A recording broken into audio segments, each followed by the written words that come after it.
Orang dibilang taubat kalau sudah mau meninggalkan maksiat yang sudah pernah dilakukan. Ada orang bilang, aku taubat, tapi dia masih kumpul sama kawan-kawannya yang dulu. Dulu dia suka minum-minum misalkan.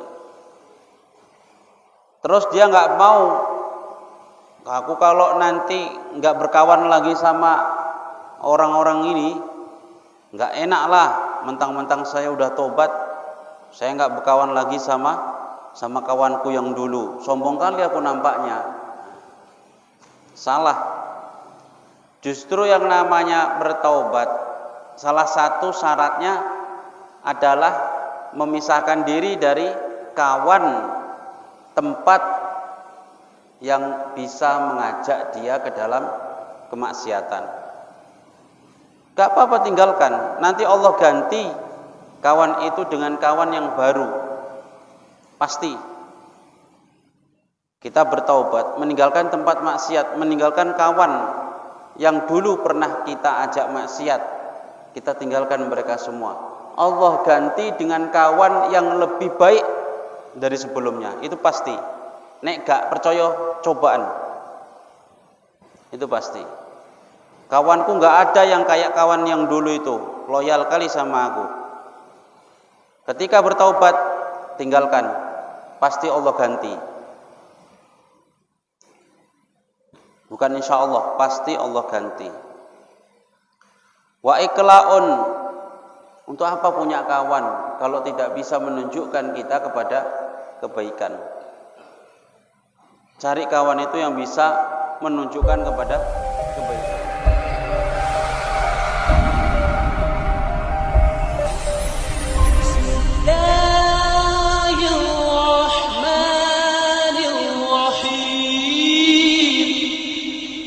Wal maqalah asali sata asyarata.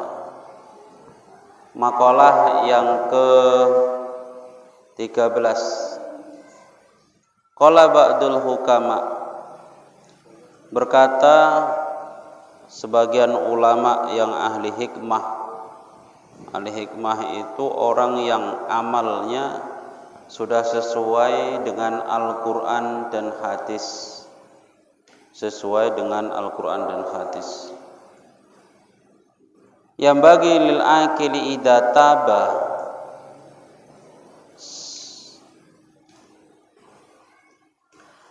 yang bagi lil akili idza taba, alangkah baiknya bagi orang berakal ketika bertaubat, ayaf ala asyra khisalin. Orang dikatakan taubat itu kalau bisa melaksanakan 10 perkara. Suaranya kok koyok enggak suara jopo, suara jero kan. Kan jero tok kan enak.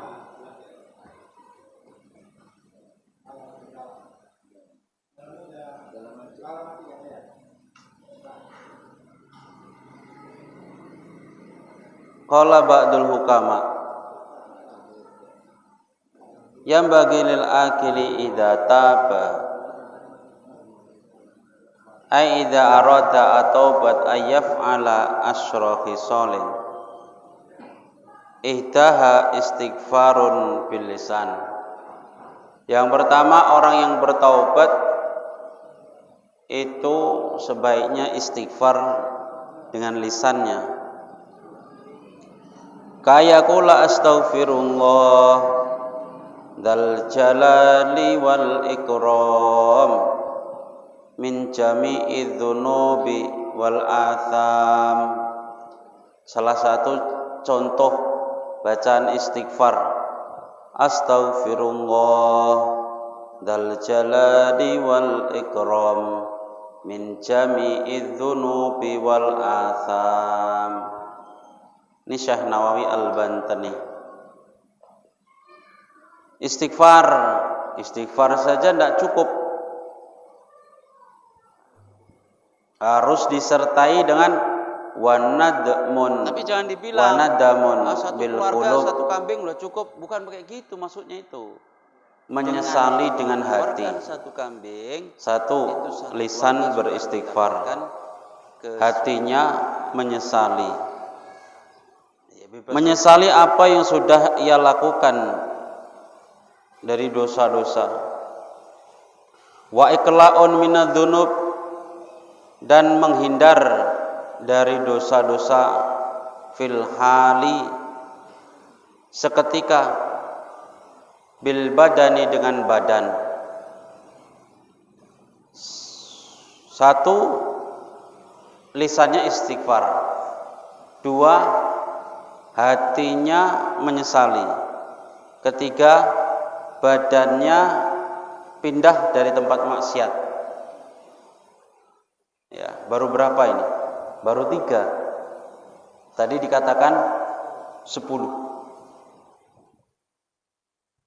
Astagfirullah. Nabi itu setiap hari 70 kali bertaubat.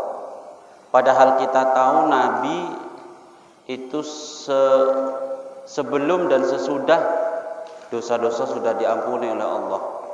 Tapi begitupun Nabi tetap bertaubat sehari 70 kali. Istighfar itu tidak hanya untuk bertaubat. Barang siapa kok memperbanyak istighfar, maka selain diampuni dosanya oleh Allah, akan dimudahkan urusannya oleh Allah. Ada ijazah. Ijazah itu ya ijazah, doa dari Syekh Nawawi Al-Bantani. Barang siapa pengen diampuni dosanya, pengen dimudahkan urusannya, baca istighfar 4.444. Berapa? 4.444. Ini sudah pernah saya amalkan. Yang belum, yang 100.000. Istighfar sampai 100.000. Minta apa silahkan. Ustadz Usop, mana Ustadz Usop? Katanya mau nikah. Baca ini 100.000 istighfar. Minta jodoh ya Allah. Datang itu. Datang sendiri. Ya. Baca sampai 100.000 kali. 100.000 kali. Ini saya belum sanggup 100.000. Boleh dicicil sampai seminggu, sampai sebulan, sampai selesai 100.000.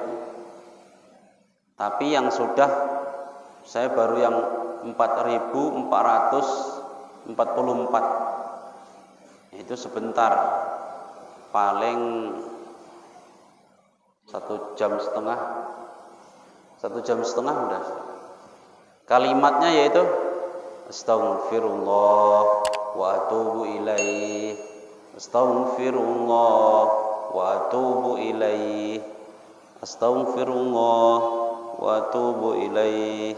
4.444. Diamalkan.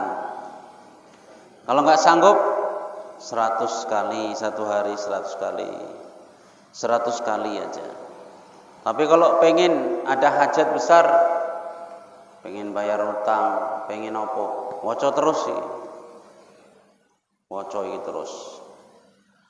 Wa nadbun bil qulub, yang pertama istighfar, lisan istighfar. Yang kedua hati menyesal. Yang ketiga badan meninggalkan tempat maksiat. Orang dibilang taubat kalau sudah mau meninggalkan maksiat yang sudah pernah dilakukan. Ada orang bilang aku taubat, tapi dia masih kumpul sama kawan-kawannya yang dulu. Dulu dia suka minum-minum misalkan. Terus dia nggak mau, aku kalau nanti nggak berkawan lagi sama orang-orang ini, nggak enak lah. Mentang-mentang saya udah tobat, saya nggak berkawan lagi sama kawanku yang dulu. Sombong kali aku nampaknya. Salah.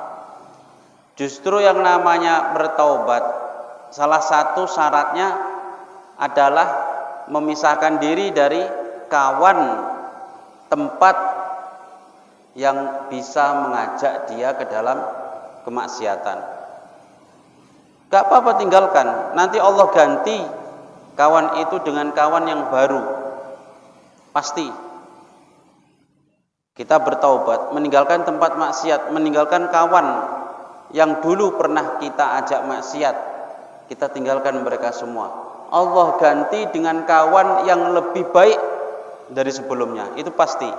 Nek gak percaya, cobaan. Itu pasti.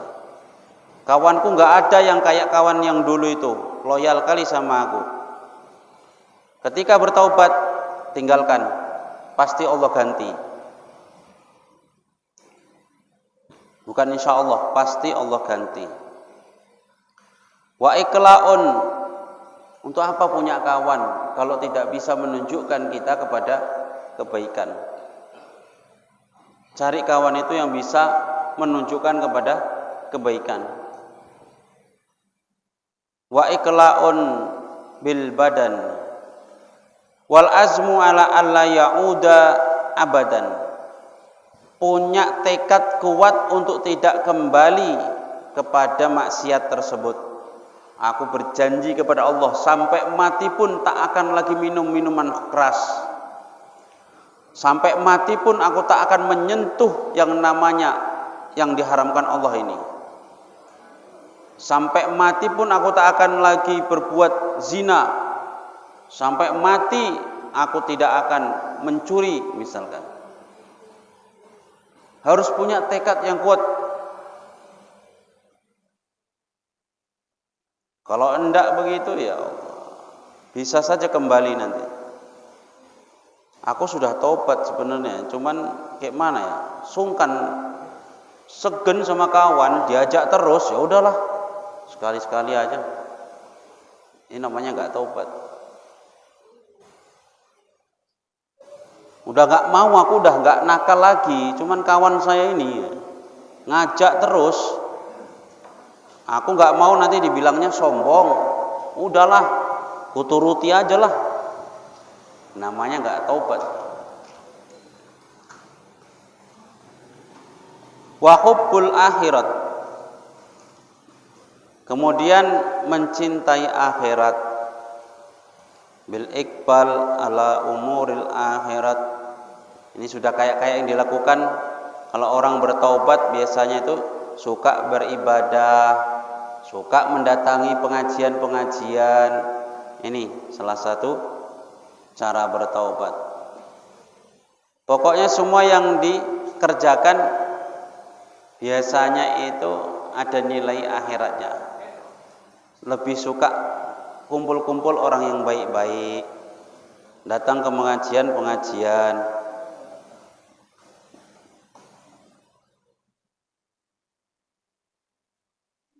Banyak orang,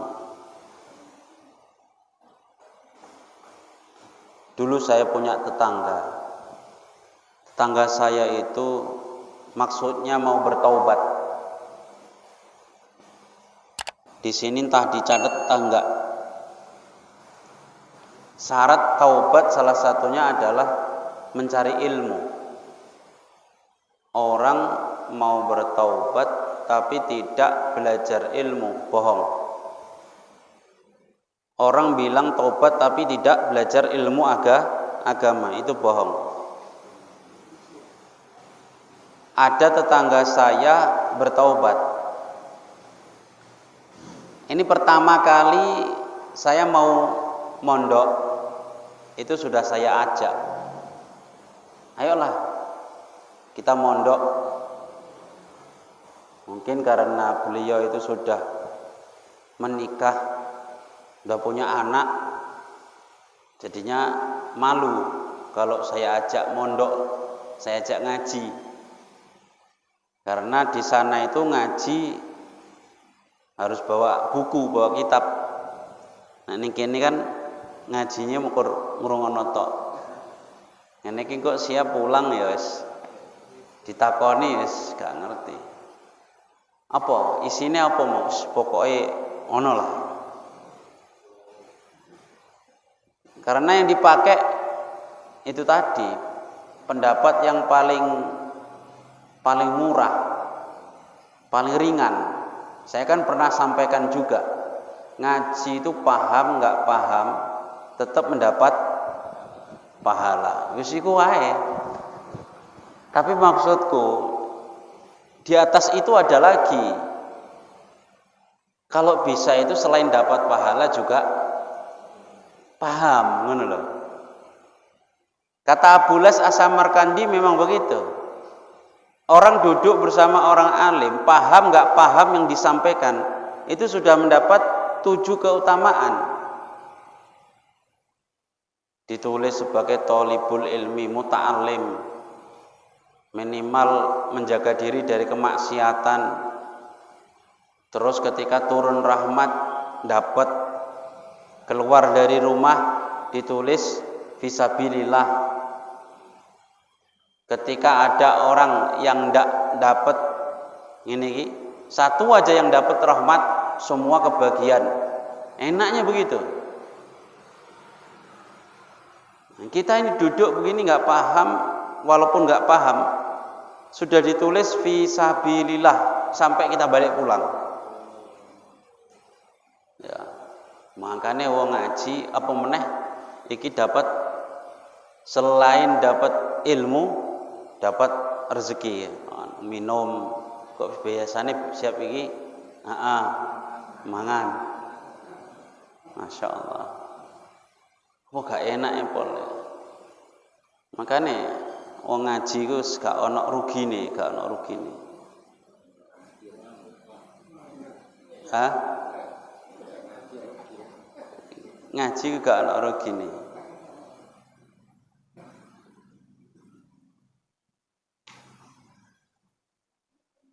Sampai mana tadi? Sampai mana tadi?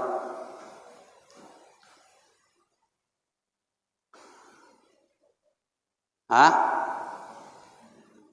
Menuntut ilmu. Jadi kawan saya itu nggak mau dia belajar ilmu, gara-gara sudah malu.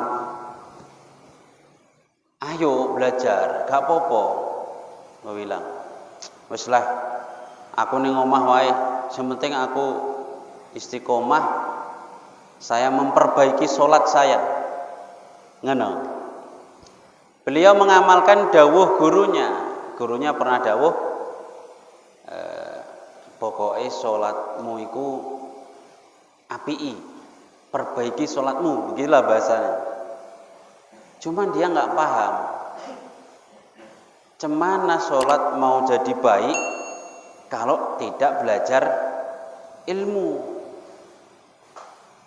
Orang belajar ilmu sholat itu berarti harus belajar fikih. Ayo belajar. Muslah, aku mau memperbaiki sholat saja. Akhirnya sampai aku lulus, aku mondok sendiri, aku ngaji sendiri, sampai aku lulus, dia tetap di rumah. Yang namanya belajar tanpa guru itu tetap beda hasilnya. Aku sudah bisa baca kitab, walaupun nggak banyak, tapi sudah bisa baca kitab. Dia belum bisa baca kitab. Orang di rumah. Sudah begitu ya sholatnya ya tetap nggak bagus. Dikira memperbaiki sholat itu terus cuma diangen-angen maknane tok. Tapi sholat itu ada rukunnya, ada syaratnya. Sebelum sholat harus tahu bagaimana istinja, toharoh. Sebelum sholat pun sudah banyak yang harus dilakukan. Istinja, bagaimana cara istinja? Wudu, bagaimana wudu yang benar. Mandi junub, cemana yang benar. Itu semua rangkaiannya sholat. Dia bilang, "Bismillah, aku memperbaiki sholat." Cemana mau memperbaiki sholat? Kalau tidak belajar fikih. Saya yang sampai sekarang sudah belajar fikih, sholat saja masih belum benar kadang. Apa meneh sing ora gelem belajar fikih. Nanti ketika kita sholat jadi makmum masbuk, ada caranya. Nanti kita jadi makmum masbuk, tiba-tiba datang kawan lagi, kita tadinya sendiri, tiba-tiba datang kawan lagi, gimana caranya? Ketika jadi makmum kemudian imamnya batal di depan kita, gimana caranya? Semua itu dalam sholat itu ada ilmunya, namanya ilmu fikih. Akhirnya ya sholatnya ya padha wae, nggak bagus-bagus juga. Makanya orang kok bilang saya bertaubat tapi tak mau belajar ilmu agama, itu sudah sayang sekali. Kalau bilang tobat harus belajar ilmu agama, datang tempat-tempat ngaji. Di sana jauh sama tempat ngaji. Di kampung itu ya ngajinya paling ya Al-Quran. Ngaji yang fikih seperti di masjid-masjid seperti ini belum ada di sana. Ngaji fikih tauhid ini belum ada di sana. Makanya saya punya inisiatif masjid itu maunya jangan cuman sholat, tapi juga ada ngajinya. Fikih untuk ibadah, tauhid untuk akidah. Di kampung saya itu ngajinya cuman Ahad pagi, itu ada Ahad pagi. Tapi Ahad pagi itu ya namanya ceramah pengajian umum. Ya entah apa yang dibahas ya bebas. Nggak ada pagi bahas sholat, tata cara sholat yang benar, nggak ada. Ceramah ya ceramah biasa. Nungurungokne ceramah kayak ngono ku sampai 10 tahun ya orang nggak bisa sholat yang benar. Bukan saya menjelekkan orang yang gitu, karena bukan pembahasannya bukan fikih, fokus fikih, tapi ceramah. Walaupun yang kayak itu sebenarnya memang harus ada. Ya. Tapi kalau untuk belajar yang ilmu yang menjurus, ya kudu fikih ya fikih, terus berlanjut tauhid ya tauhid, terus berlanjut. Itu di sana adanya cuman di pondok pesantren. Di masjid-masjid jarang. Lah cuman orang itu kalau disuruh ngaji ke pondok itu banyak malesnya kalau orang sudah pelosok gitu. Orang taubat harus belajar ilmu agama. Wa hubbul akhirat, dan mencintai akhirat. Wa bughdud dunya, dan benci dengan dunia. Benci dunia itu tidak harus meninggalkan seluruh pekerjaan loh ya. Jangan salah. Aku tobat terus aku gak mau berhubungan dengan dunia meneh. Dunia itu wakeh. Istri juga dunia, harta kita juga dunia. Tinggal kabeh saku arep fokus ibadah kemana? Pokoknya kemana-mana cari guru. Itu salah. Maksudnya bughdud dunya, benci dunia setelah taubat itu tidak harus meninggalkan pekerjaan, tidak harus meninggalkan harta benda. Tapi artinya setelah taubat yang dikejar itu adalah akhirat tanpa meninggalkan kebutuhan dunia, karena itu juga perlu. Wakilatul kalami, dan sedikit ngomong. Salah satu ciri orang bertaubat enggak banyak ngomong. Tapi jangan dibilang satu keluarga satu kambing udah cukup. Kenapa? Gitu, takut itu. Salah. Dengan mengeluarkan satu kambing banyak diem, keluarga sudah mendapatkan kesunahan. Ruya an Nabi sallallahu alaihi wasallam anau qol man kathura kalamuhu kathura saqatuhu. Barang siapa kok banyak omongnya, maka banyak kesalahannya.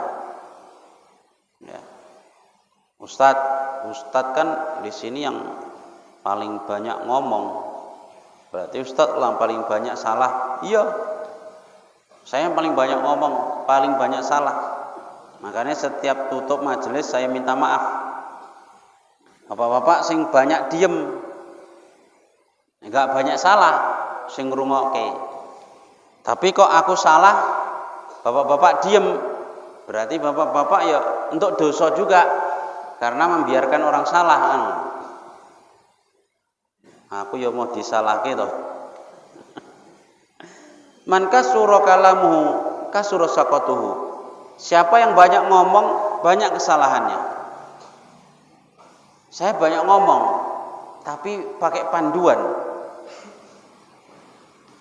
Kenapa saya baca kitab ngaji, saya nggak berani terus bebas bawa nggak bawa buku, merinding saya. Membaca kitab ini saja kadang masih salah, apalagi tidak baca kitab. Ceramah bebas itu kalau sudah jago hafalannya itu baru. Kalau masih belum pandai kali, bawa buku aja. Ini bawa kitab, kalau bisa baca kitab bawa kitab. Kalau nggak bisa baca kitab bawa buku, enggak apa-apa, enggak usah malu. Enggak usah malu, enggak usah takut enggak laku, enggak usah takut. Saya ngaji kemana-mana bawa buku. Mau orang mau ngaji sama saya, ya yang penting saya itu baca itu yang saya baca ada. Bukan ngomong istilahnya ngawur, enggak ada panduannya. Itu bahaya sekali. Kalau sekiranya belum pandai kali, belum banyak hafalan, ya mendingan cari selamat aja lah. Selamat dunia, selamat akhirat. Ya. Bawa buku aja. Ada yang gengsi, ngaji kok bawa buku. Enaklah ngaji bawa buku tinggal deh. Ini cara ulama salaf itu begini. Guru-guru kami kalau ngaji bawa buku semua. Ya Gus Baha itu sudah alimnya gimana? Kalau diundang ngaji bawa buku. Bawa buku. Ya, makanya saya ngaji bawa buku. Kalaupun saya nggak bawa buku, bawa catatan. Saya kumpulkan di kertas. Nggak apa-apa saya dibilang nggak pandai ceramah, yang penting selamat.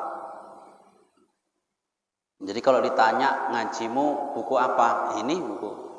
Nah, silahkan beli bukunya, ada di toko. Tapi kalau nggak bawa buku, tadi yang kamu omongkan tadi referensinya di mana? Coba kalau ada ustadz ceramah nggak bawa buku, ngomong bebas. Siap itu tanya, tadi referensinya di mana, Ustaz? Di dalam buku apa? Pasti bingung itu. Kecuali kayak Ustadz Abdus Somad, ya itu sudah hafal di sini, ya takoni ya dijawab pasti. Di dalam buku ini, kitab ini, halaman sekian, Ustaz Hidayat, tidak apa-apa, udah ahli. Baru ustadz-ustadz seperti kita-kita ya bagusnya bawa buku aja lah. Orang yang bertaubat qillatul kalam, sidik ngomongnya sedikit, itu pun yang penting. Wa qillatul kalam, man kasura kalamuhu kasura saqatuhu. Wa man kasura saqatuhu kasurat dunubu. Siapa yang banyak ngomong pasti banyak salah. Siapa yang banyak salah banyak dosanya. Wa man kasurat dunubuhu, siapa yang banyak dosanya, kanat annaru aulabih, maka neraka lebih patut untuknya.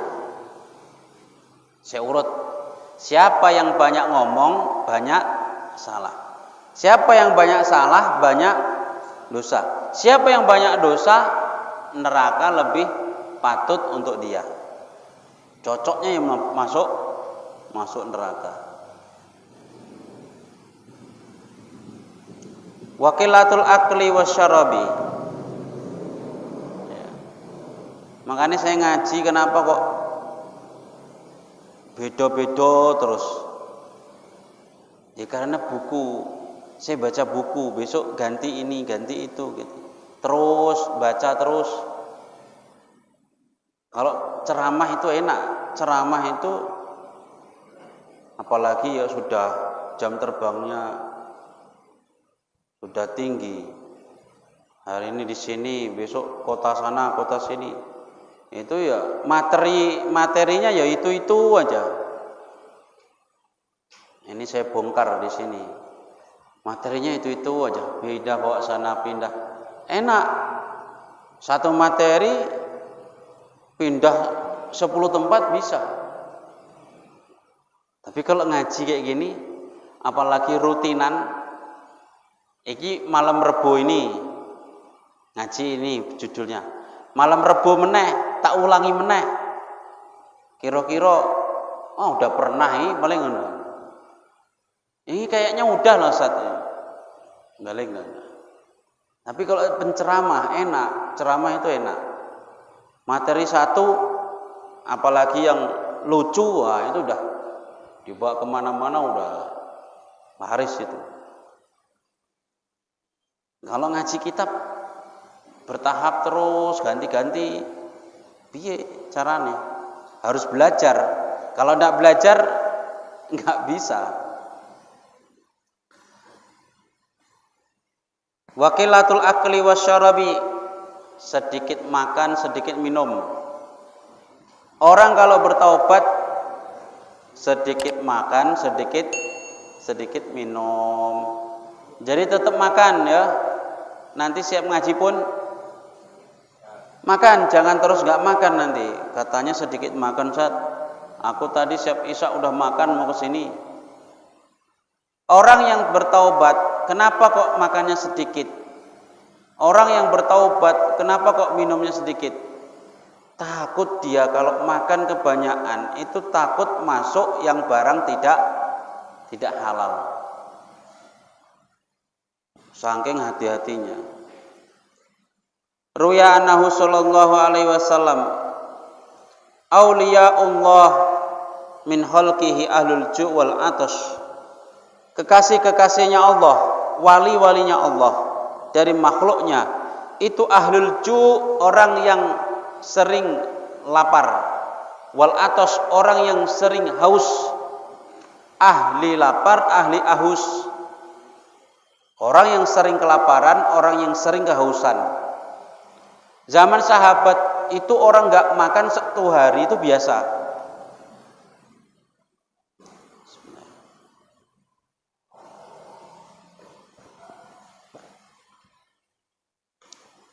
Wali ini Allah itu kebanyakan pasti pernah puasa. Bapak pernah dengar Syekh Abdul Qadir Al-Jilani? Syekh Abdul Qadir itu makan rumput-rumputan di hutan sampai 3 tahun. Beliau riyadhah, pergi dari keramaian, masuk hutan. Syekh Abdul Qadir Al-Jilani makan daun-daunan, rumput-rumputan sampai 3 tahun di hutan. Malam zikir. Satu malam itu pernah diganggu setan. Junub, malam itu juga mandi. Diganggu setan lagi. Junub mandi lagi. 1 malam. Tak ada waktu untuk berlama-lama junub. Begitu junub sadar, oh junub langsung mandi. Ulama hebat. Tengah malam pun kok junub sadar, langsung mandi tengah malam itu juga. Awak dewe nganti isuk, kadang kelewat subuh. Gawe isuk baru mandi. Orang ulama enggak. Syekh Abdul Qadir Al-Jilani malam itu sedingin apapun junub bangun langsung mandi, nyemplung kali one hutan. Makanya jadi wali terkenal, orang hebat, jadi ulama besar. Karena orang wali itu pasti dia ahli puasa, ahli lapar, ahli haus, bisa menahan lapar, bisa menahan haus. Ini baru wali lah ya. Nabi lebih hebat lagi. Karena wali itu di bawahnya Nabi. Puncaknya wali itu awal kenabian. Puncaknya dari kewalian itu baru awal kenabian. Wakilatul akli wasyarabi, dan sedikitnya makan dan minum. Auliya'u qala rasul ruya annahu sallallahu alaihi wasallam qala auliya'ullahi min khalqihi ahlul ju'i wal atash. Faman adzahum intaqamallah. Barang siapa kok menyakiti walinya Allah, intaqamallahu minhu, maka Allah yang akan menyiksa nanti. Wa hataka sitrahu, dan akan merusak pada tutupnya orang yang melawan atau menyakiti walinya Allah. Wa harrama alaihi aisyahu min jannatihi, dan Allah akan mengharamkan baginya kehidupan atau menghidupkannya di surga. Artinya orang yang memusuhi walinya Allah, Allah haramkan masuk di surga. Makanya hati-hati bapak-bapak. Kalau ada ulama dimusuhi, hati-hati, jangan-jangan ulama itu walinya Allah. Gak usah terpancing sama orang-orang yang memusuhi ulamanya Allah. Kadang ada ulama dicaci dimaki, melu-melu wae. Gak tahu permasalahannya, udah gak usah ikut-ikutan mencaci maki. Biarkan. Ini enggak. Kalau enggak cocok, ulama ini ulama sesat ini. Ini ulama-ulama langsung dimaki. Tidak tahu asal usulnya, sejarahnya, tahu-tahu ikut ngomong yang langsung memvonis gitu, menjas.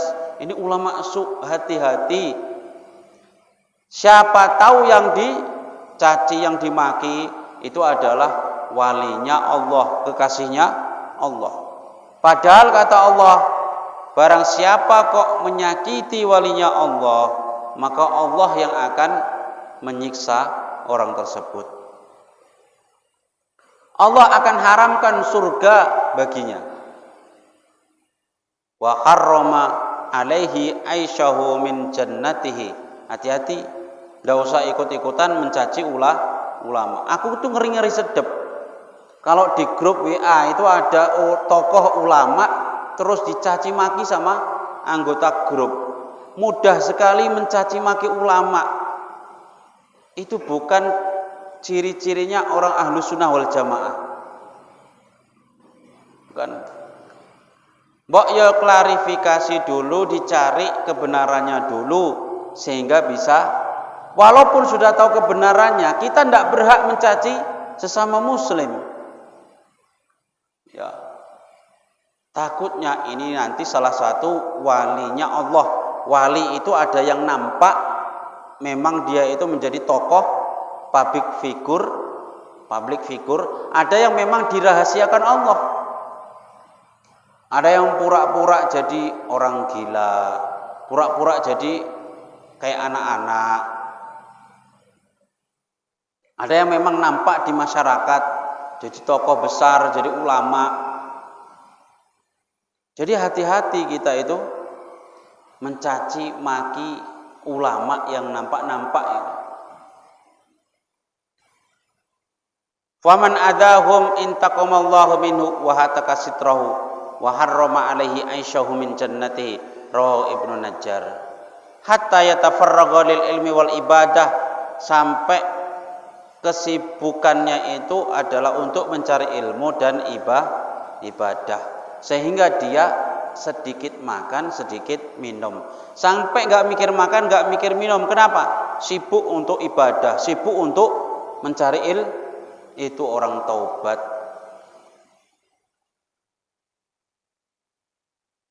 Jadi begini ya, kita itu mencari ilmu memang tidak harus di pondok gitu, karena kemampuan orang itu beda-beda. Kata Mbah Mun, termasuk orang yang baik, termasuk wong sing apik iku wong sing kumpul sama orang yang ngaji. Senajan dhek gak iso ngaji, iku termasuk wong sing apik, iku sing gelem kumpul-kumpul bersama orang yang mau ngaji. Kan lebih enak, lebih sejuk kumpul sama orang-orang ngaji daripada kumpul orang-orang yang maksiat. Nah, makanya Mbah Mun itu dawuhe tak pikir betul juga. Ini dawuhnya ini mudah diterima masyarakat.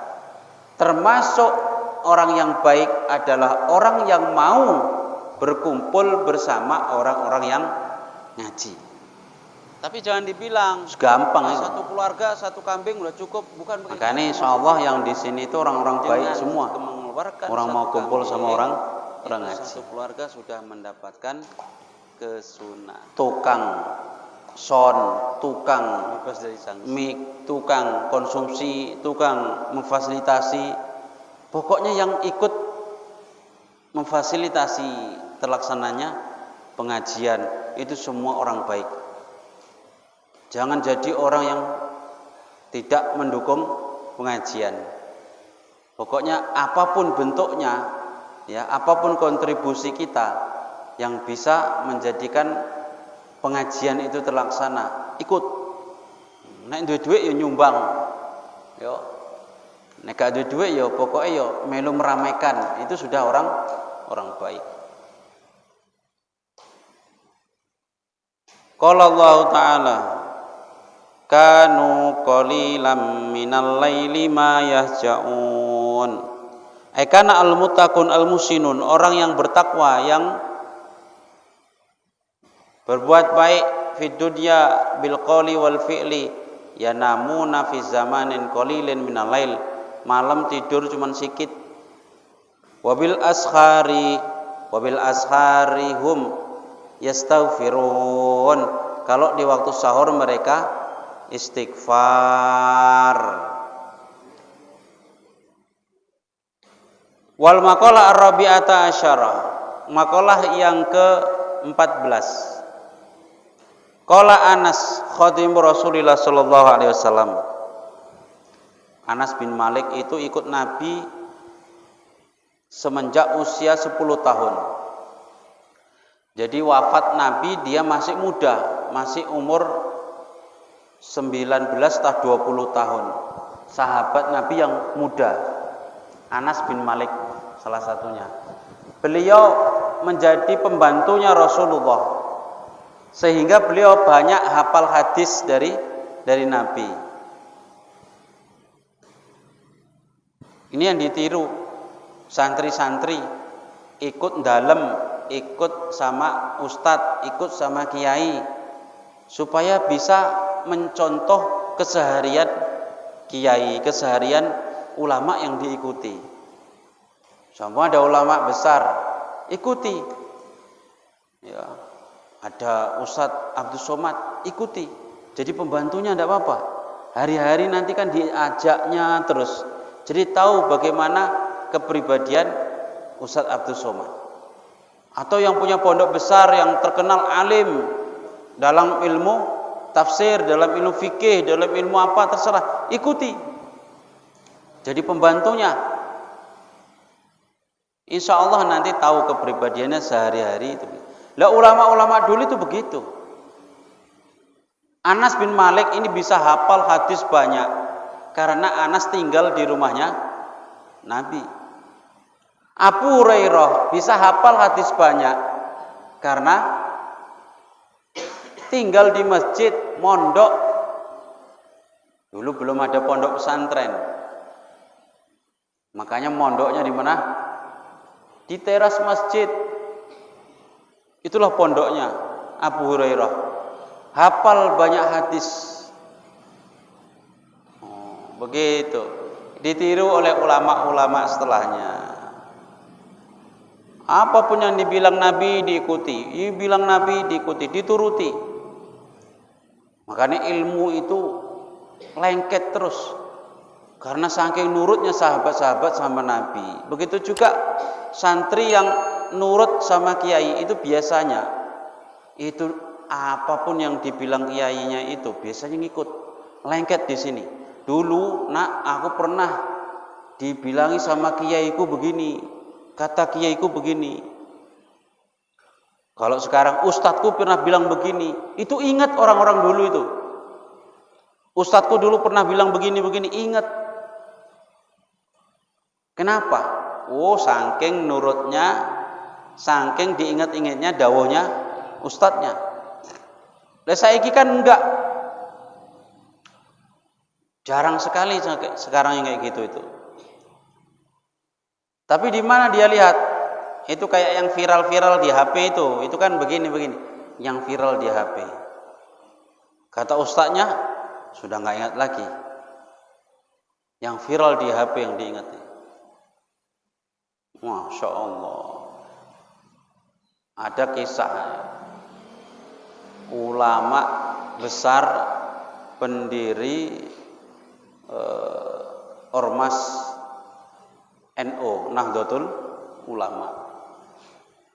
Itu saking pengennya menyenangkan hati guru, menyenangkan hati gurunya. Cincinnya istrinya gurunya, Mbah Khalil Bangkalan.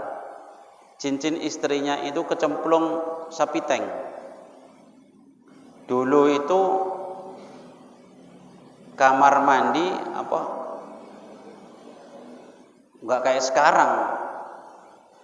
Dulu orang buang air besar itu tempatnya enggak kayak sekarang, ada klosetnya, enggak kayak gitu. Klosetnya itu dulu nyemplung langsung nampak kotorannya di bawahnya. Sehingga ketika cincinnya itu jatuh, plung langsung di kotorannya.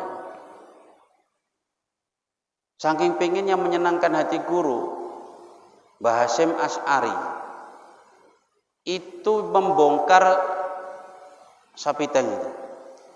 Dibongkar, dikuras itu sapi tank, dicari cincin istri gurunya tadi. Ketemu.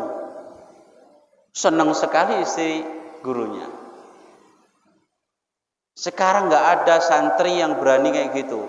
Pengen menyenangkan hati gurunya sampai rela menguras sapi tank, nggak akan ditemukan. Orang sekarang bapak-bapak ini nampak anaknya mondok, nampak anaknya disuruh kerja, itu nggak terima bapaknya, langsung disuruh pulang. Ayo nak pulang, kupondokkan kau di sini, bukan kusuruh kau kerja, malah kau di sini suruh kerja, suruh nyuci kereta ustadzmu lagi. Ayo pulang. Kalau cuma nyuci kereta di rumah, kereta bapak pun bisa kau cuci. Gak ngerti kadang orang sekarang. Anak itu di situ di pondok diajari bagaimana cara hikmah. Hikmah itu gimana sih? Melayani guru. Jadi apa yang dibilang guru, yang penting untuk mendidik dia itu biarkan. Orang tua jangan kebanyakan protes. Nengok anaknya disuruh begini terus gak sanggup, anakku kok disiksa begitu ya sama guru. Disuruh nyuci kereta, disuruh bersihkan ini, bersihkan itu, disuruh ngepel, suruh nyapu. Gak tega orang tua melihat kayak gitu. Ingat, itu bukan karena sayang, tapi itu justru memanjakan anaknya. Orang mendidik itu bukan cuma manjakan. Kayak gitu itu namanya mendidik supaya anak itu apa? Mandiri. Nakku di rumah kamu nyuci sendiri, nggak pernah nyuci sendiri. Kamu di pondok malah nyuci baju sendiri. Justru anak-anak sekarang yang di pondok itu nggak pernah nyuci, pulang dia ke rumah nggak bisa nyuci, nggak bisa nyetrika, nggak bisa masak. Orang dulu kalau mondok pulang itu sudah bisa masak, yang perempuan loh, bisa nyuci, bisa nyetrika, pandai ngaji, akhlaknya bagus. Orang dulu begitu. Yang laki-laki pun nyuci sendiri. Di pondok diajari kerja keras, bukan cuma ngaji tok. Ya. Kalau kiainya berdagang, dia pun diajari kayak mana caranya dagang. Kiainya punya sawah, kayak mana diajari cara beladang, bersawah. Itu belajar juga. Nah, saiki zaman sudah modern. Ngaji tok, pulang anak cuman bisa ngaji, tapi untuk kemandiriannya kadang kurang. Beda dengan ulama dulu. Anas bin Malik itu ikut Nabi 10 tahun. Terus pinter, diantarkan sama mamanya. Ya Rasul, saya titip anak saya ini supaya ikut sama Rasul. Diantarkan sama mamanya. 10 tahun wafat Nabi, hafal hadis banyak sekali. Itu manfaatnya diikutkan ulama. Habis waktu. Apa kata Anas bin Malik? Innal arda tunadi kulla yaumin bi asri kalimat. Bumi ini setiap hari berteriak dengan 10 teriakan. 10 kalimat ini diteriakkan oleh bumi, cuman kita nggak dengar. Apa itu? Ya abna Adam, manusia. Kata bumi yang kita pijak setiap hari, itu ternyata setiap hari berteriak, cuman kita nggak dengar. Ya abna Adam, tas'a ala dhuhri, kalian berjalan di atasku. Wa masiruka fi batni, tapi ingat kembalimu nanti adalah di dalamku. Kamu kemana, pergi kemanapun, ke Malaysia, itu tetap di atasku. Tapi ingat kembalimu nanti tetap di dalam perutku. Ini kalimat yang pertama. Wa ta'si ala dhuhri, kamu bermaksiat di atasku, kata bumi. Manusia, sekarang kalian berani maksiat di atasku. Tapi ingat, kamu akan disiksa ketika di dalamku, yaitu ketika jadi mayat.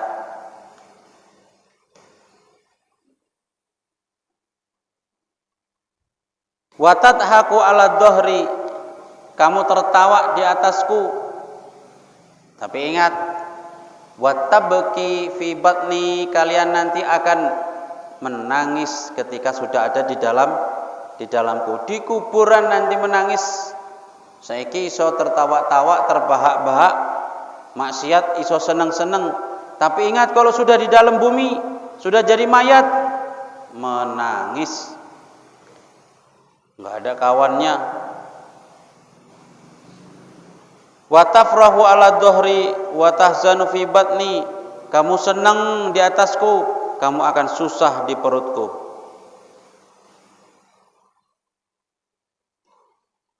Wa tajma'u al-mal ala dhuhri, kamu mengumpulkan harta benda di atasku, kata bumi. Tapi ingat, kamu akan menyesali semua itu ketika sudah ada di dalam perutku. Wa ta'kulu al-haram ala dhahri, kamu di atasku, kamu masih bisa makan haram. Wa ta'kulu ka'didan fi batni, tapi kamu kalau sudah masuk perutku, sudah dikubur, kamu akan dimakan oleh didan. Apa itu didan? Cacing. Apa itu? Apa itu? Belatung. Kalau kamu di atasku, kamu bisa makan haram, puas-puaskan. Tapi ingat, kalau sudah masuk di perutku, kamu akan dimakani sama belatung.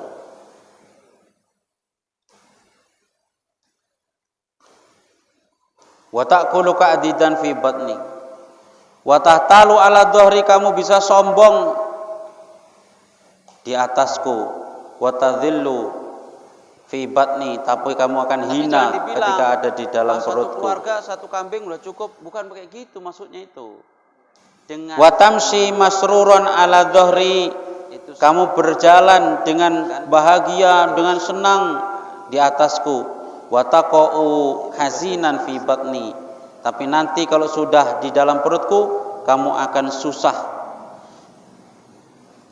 Wa tamshi fi nuri syamsi wal qamar wasiraj ala dhahri, kamu masih di atasku, di atas bumi, kamu bisa berjalan dengan lampu yang terang.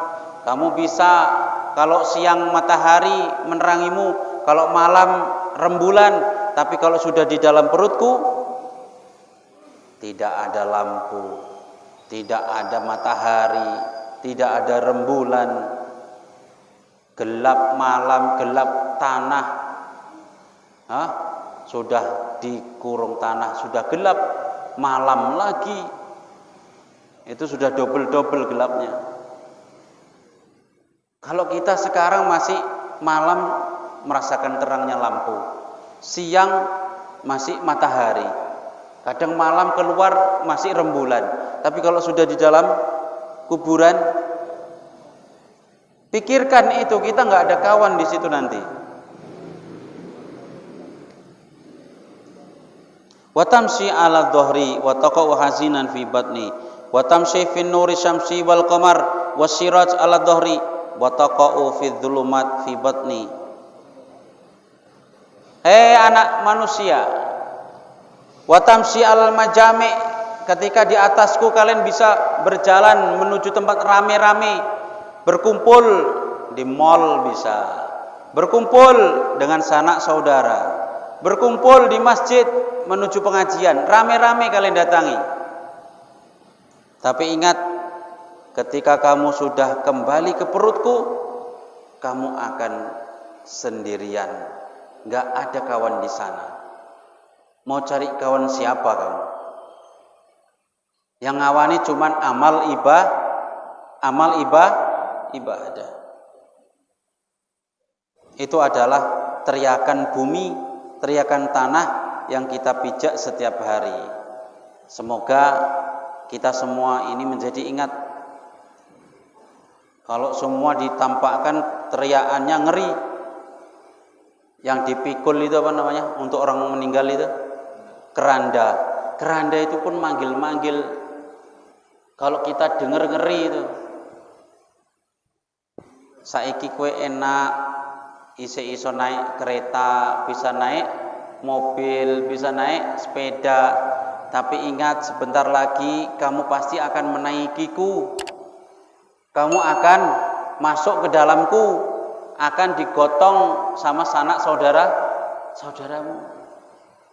Saiki wae ke iso melewatiku, lewat pun gak nengok.